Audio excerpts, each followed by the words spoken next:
Hello, I'm Penny Thornton and welcome to my astrology channel. On this video, I'm going to be looking at the month ahead for Leo. That's November 2020. Now, one of the things about my style of astrology is that it's both down to earth and real, but also it takes us quite in depth and we look at all the sorts of processes that are going on, because that's all about how we evolve, and that's important because it gives us a handle on our affairs.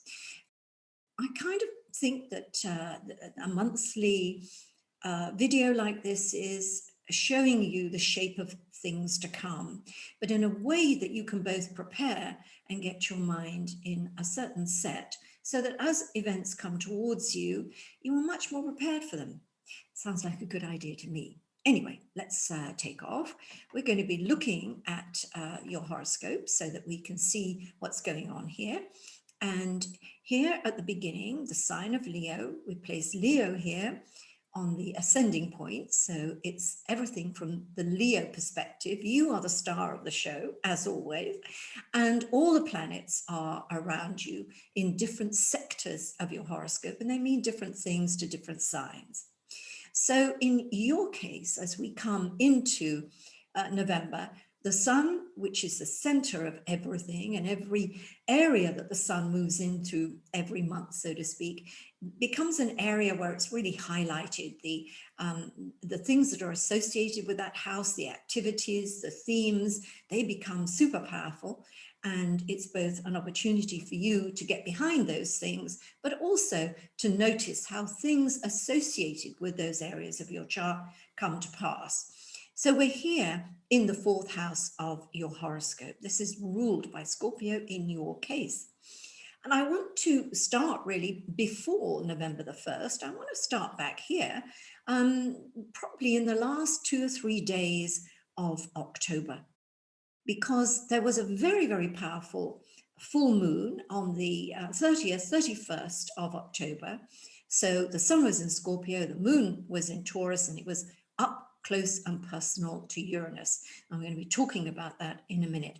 So that brought a huge wave of change through the cosmos. So it ran through all sorts of countries and signs. It was a lot of change. So everything really began from that. And when I come to the 1st of November, I'm looking at this Mercury here, Mercury, the planet of communication, in a square, or it's 90 degrees away from Saturn here in the 6th house. And this says to me that the events towards the end of October have played into this Mercury-Saturn square. So you're either having to clear up a bit of spilt milk at the start of the month, or events that happened require some kind of sensible action. It's quite a serious start to the month, and it's so easy to let seriousness slip into negativity. So fight any negative feelings. Yes, things may be serious, but they require expedient action and also practical action. Even if your emotions have been affected, whether something amazing has happened and it's sort of, you're off kilter because, you're full of the joys, or whether it's the reverse, what you need to do is try to get your bearings and really be very practical. Now, Mercury will be retrograde at the start of the month, but on the 3rd, it turns direct. And that means two things. First of all those little blips with communication that have been happening in, the middle to end of October will start to clear up. So people, will be in contact, and you'll be able to start a day and get to be without going around the whole of the alphabet, so to speak. But also, if we look at Mercury, which was retrograde at the start of the month, direct a couple of days later, it's going to connect with Saturn again for the second time in 6 days. And it's going to do that on Friday. So that means there is a connecting principle between the 1st of the month and the 6th. And what may be happening in that first week of the month, because the 6th is a Friday, is that something may have happened, and maybe it's taking you a while to deal with it, and sort of by the time you get to Friday, things are much more in place. I'm not really thinking that the start to the month is terribly easy, as I've just explained. But I think even when things are difficult, the fact that you've been able to get somewhere and make some decisions and perform some actions is really good. And the tie-up here, which I'll come up to shortly, is in the area of communications and also in the area of work and lifestyle. So I'll be talking about that shortly in connection with something else. But back I come to the idea that the sun is moving through the fourth house here throughout November, well, at least until the 21st of November. This area of the chart is very, very important. It's the roots of the horoscope. It's the base of life. It's where you've come from in terms of your family and your ancestry. We can go way, way back when we look here. And if we look at the opposite point, which is the 10th house, this is where you're going to. So there is a real play going on between the roots of life, the home base, family matters, and all sorts of things that you've been trying to put in the foundations of, and where you're headed in terms of your plans, your ambitions, and of course your career, if you have a career. So as I was saying, at this late October period, there may have been a real upset or a real change. And so a lot of November will be spent trying to reorient and stabilize. And it won't be that easy because things will be changing every so often. What you thought was in place will again have to be adjusted. May not mean a major adjustment, but an adjustment. And the days you're going to have to do that on are the 7th, the 14th, the 17th, the 20th, and the 27th. So you'll probably want to pop those on a piece of paper and notice that if on those days something came out of the woodwork, almost a sort of an awakening or an epiphany, could be one way, but also if you get a message or something gets changed, probably when you weren't expecting it, you'll have to adjust.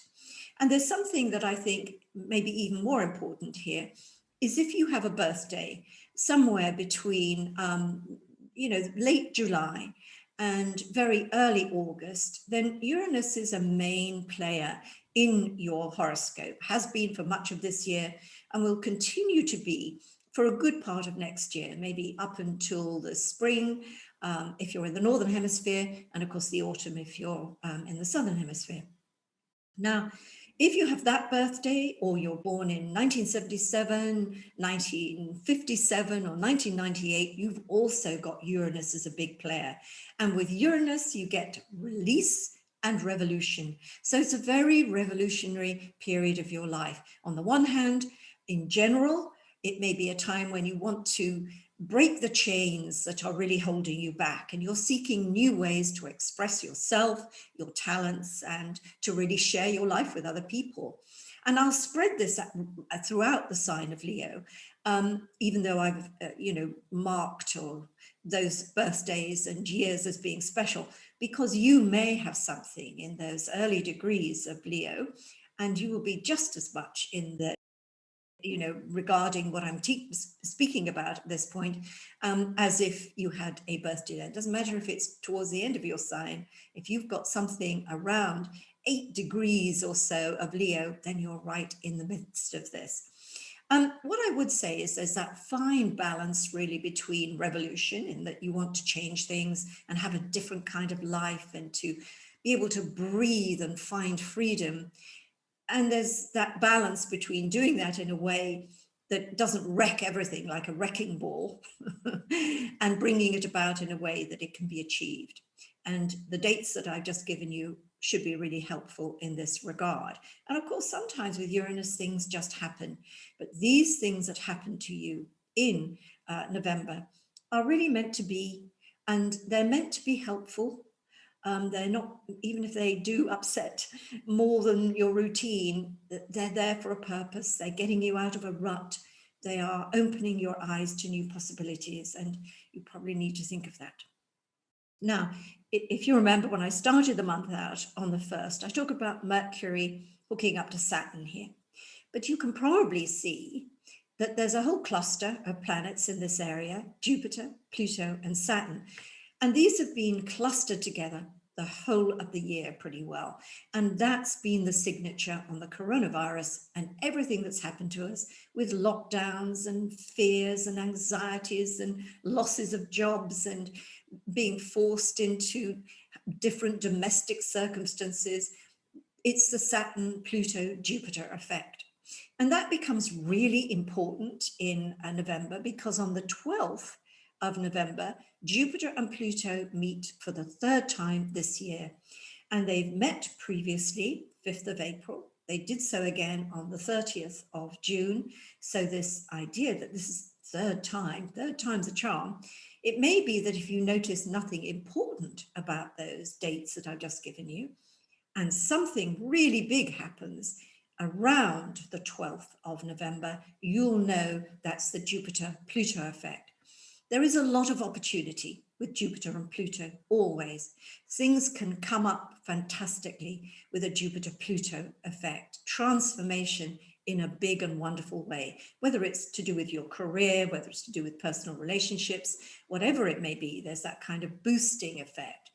But sometimes with Pluto in there as well, Pluto, the principle of elimination, something has to be taken away in order for you to experience that release, that opportunity, and that growth. And you will need to think about it if during the course of November, but especially in that middle period of November, something is taken away from you. Yes, sometimes that's hard to bear, but it will create a vacuum. Nature loves a vacuum, and into that vacuum will pour new opportunities, new growth, new things. Now, where else do I want to go here? I think the next thing I want to talk about really is this, because it's in relationship to these planets here, is planet Mars. Mars has been in your fellow fire sign of Aries since July. Now, normally, this would have got you really moving and motoring, quite literally. You may have been traveling a lot. But of course, coronavirus has put the mockers on a lot of travel, so you're probably doing less travel than you would have done. But still, the desire for far horizons, the desire for things to happen in the future that are taking you forward is strong. But hey, what's been happening?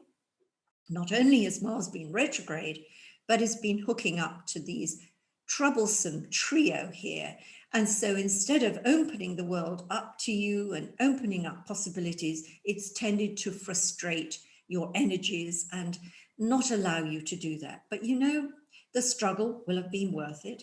And when Mars turns direct, which it will do on the 14th, and that's also a day, the moon and Uranus, again, we're going to see, well, in this time it's going to be, the moon will be in Scorpio opposite Uranus. But that is also that theme of release and revolution. So there is a lot of letting go happening in this middle part of November.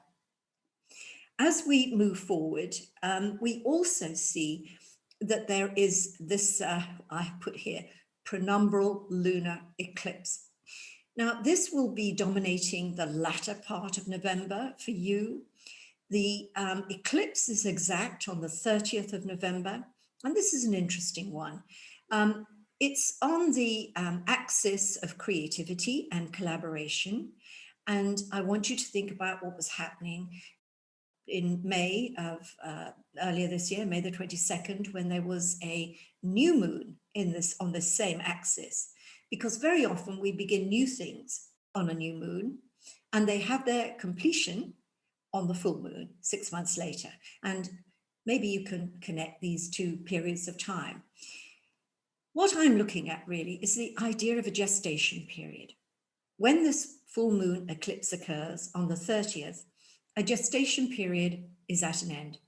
Now, of course, when we think of gestation, we're thinking about the 9 months it takes to produce a baby, and there is delivery. But there can be all sorts of things that have gestation periods. You can have a gestation period in a relationship. You meet somebody, you date, then you become a couple, and then you move in together, and then you get married. Well, maybe not, but the whole idea is that it's a progression, a series of stages. And the 6-month stage in a new relationship is very important. So if this relates to what was happening to you in the end of May, early June, that period of time, then there's a sense of we're either going forward with this even more strongly, or you know what, we're done and dusted. And you have to be fairly philosophical about what happens with eclipses, because they bring an element of destiny into the mix. And of course, you have control over things once the event has happened. What you do about it is in your hands, but you may not necessarily have control of the events that happen towards that latter part of November. So I'm going to come back, and what I've been explaining here really is the shape of November, the shape of things to come, and that you should be able to plot your life a little bit better, looking at these key points of the month and also the main themes where things are happening, the areas are happening. And it is a really, really important month for all of you Leos. And by the time you get to the end of it, you'll be saying, you are right, Penny. It was maybe not the most important month of 2020, but it's up there. So thank you for watching, and I look forward to speaking to you in a month on the December monthly, and also on my twice monthly videos. Bye for now.